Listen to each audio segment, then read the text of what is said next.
자, 여러분. 4천년이라는 어마어마한 역사. 그 속에서 수없이 많은 왕조가 흥하고 망했잖아요. 이 모든 걸 딱 한 권의 책에 담는다면 과연 어떤 모습일까요? 오늘 우리가 함께 떠나볼 곳이 바로 그 18사량이라는 거대한 지혜의 세계입니다. 그 해답이요? 그냥 몇 년도에 무슨 일이 있었다. 이런 사실들을 쭉 나열하는 게 아니에요. 시대를 뛰어넘어서 계속해서 반복되는 거 있잖아요. 바로 인간의 본성. 그 본성에 대한 아주 강력한 이야기들 속에 진짜 답이 숨어 있습니다. 그러니까 이건 단순한 역사책이라기보다는 권력이 어떻게 흐르는지를 보여주는 일종의 가이드북 같은 거죠. 자, 모든 위대한 이야기가 그렇듯 우리 여정도 가장 이상적인 모습에서부터 시작해볼까 합니다. 바로 신화 속에나 나올 법한 완벽한 군주, 성군들의 이야기에서부터요. 이야기의 첫 장은 칼이나 정복 같은 게 아니에요. 바로 천명이라는 개념에서 출발합니다. 이게 뭐냐면 하늘의 뜻을 받아서 통치할 자격을 얻는다는 사상인데요. 여기서 진짜 중요한 건 그 자격이 혈통으로 정해지는 게 아니라는 거예요. 오직 덕, 그러니까 훌륭한 인품으로만 증명될 수 있었던 거죠. 여기 이 소박한 궁궐이랑 평화로워 보이는 백성들 좀 보세요. 요임금에게 성공의 척도라는 건 삐까뻔쩍한 건물을 짓는 게 아니었어요.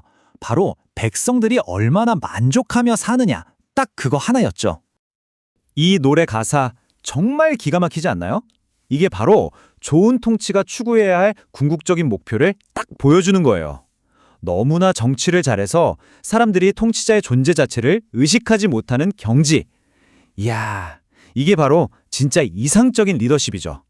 이렇게 덕을 기준으로 권력이 넘어가는 전통이 만들어졌고, 이게 바로 역사에서 아주 오랫동안 반복되는 패턴의 시작점이었습니다. 하지만 이상이 영원할 순 없잖아요. 자, 그럼 이제 이 이상이 어떻게 무너지고 또 어떻게 다시 세워지는지 그 거대한 순환의 고리, 왕조의 흥망성쇠를 한번 들여다보겠습니다. 정말 신기하게도요, 모든 왕조는 거의 정해진 운명처럼 비슷한 길을 걷습니다. 덕으로 하늘의 뜻, 즉 천명을 얻어서 시작했다가 부패로 그 천명을 잃고 결국 멸망하죠. 18사략은 이 거대한 패턴을 아주 효과적으로 보여주기 위해서 같은 왕조인데도 그 시작과 끝을 상징하는 두 왕을 아주 극적으로 딱 대비시켜 보여줍니다. 이게 진짜 흥미로운 게 한 왕조의 흥망성쇠를 딱 두 인물로 압축해서 보여준다는 점이에요. 왼쪽에 있는 탕왕은 덕으로 나라를 세운 창업군주고요. 오른쪽의 주왕은 폭정으로 그 나라를 말아먹은 마지막 왕이죠. 정말 빛과 어둠처럼 대비가 아주 명확하죠? 이야기를 좀 해드리자면 탕왕이 어느 날 사냥꾼의 그물을 보더니 세면을 터져서 새들이 도망갈 길을 만들어주라고 했답니다. 바로 이런 작은 자비심 하나가 그를 저 사람이야말로 천명을 받은 진짜 군주다라고 인정받게 만들었죠. 그런데 그 마지막 왕, 주왕의 잔인함은 정말 상상을 초월합니다. 이런 끔찍한 폭정은 당연히 백성들의 마음, 다시 말해 천명을 잃는 지름길이었어요. 결국엔 거대한 권력의 공백 상태와 끔찍한 혼란만 남았죠.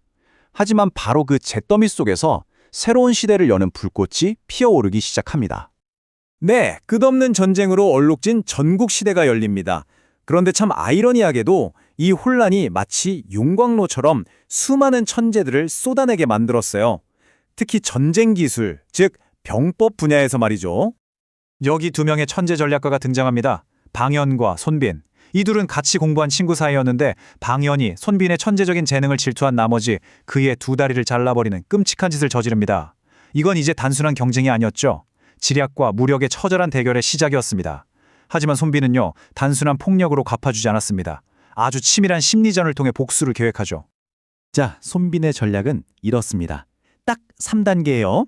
첫째, 매일 밥 짓는 아궁이 수를 슬쩍 줄여서 병사들이 막 도망가는 것처럼 꾸밉니다. 둘째, 여기에 홀라당 쏘가 넘어간 방연은 이때다 싶어서 소수의 정예병만 이끌고 미친 듯이 쫓아오죠. 그리고 마지막, 방연을 미리 짜놓은 매복 장소로 끌어들여서 그냥 전멸시켜버립니다. 핵심은 이거예요. 손빈은 적의 오만한 마음을 이용해서 싸움이 시작되기도 전에 이미 이겨 있었다는 거죠. 이 길고 길었던 전국시대의 혼란도 결국 끝을 향해 달려갑니다. 마침내 이 모든 혼란을 끈장내고 뿔뿔이 흩어져 있던 나라들을 하나로 묶어버리는 절대적인 인물이 등장합니다. 바로 중국 최초의 통일제국을 세운 남자 진시황입니다. 그의 업적은 정말 만리장성만큼이나 거대했지만 그 과정은 상상 이상으로 혹독했습니다. 바로 여기서 강력한 힘으로 질서를 잡으려고 할 때 나타나는 통일의 역설이라는 게 등장하죠. 안정을 얻기 위해 자유를 억압해야만 하는 그런 딜레마 말입니다. 결국 그의 왕조는 너무나도 빨리 무너져 버렸고요. 그 잿더미 위에서 중국의 미래를 걸고 싸울 두 명의 새로운 영웅이 등장하게 됩니다. 지금부터 펼쳐질 이 대결은요, 그냥 땅 따먹기 전쟁이 아니에요.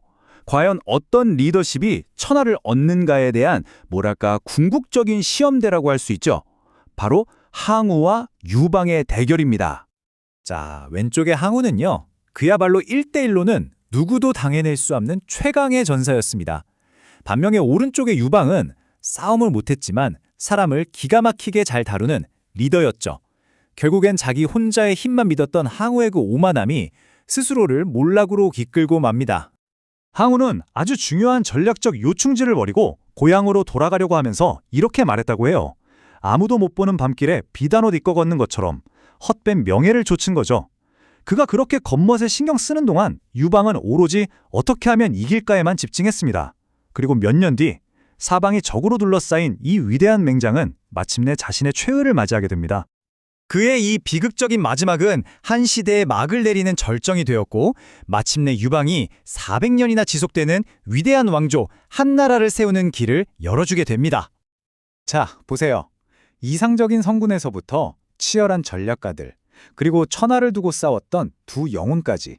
이 모든 고대의 이야기들은 그냥 옛날 옛적에 하고 끝나는 게 아닙니다. 오히려 오늘날 우리 세상의 모습을 비춰보는 거울과도 같죠. 이것이야말로 18사략이 가진 진짜 힘입니다. 그냥 과거가 어땠다고 알려주는 데서 그치는 게 아니라 우리에게 지금은 어떤가 하고 질문을 던지게 만드는 거죠. 자, 여러분은 오늘날 우리 주변에서 어떤 패턴이 반복되고 있는 걸 보고 계신가요?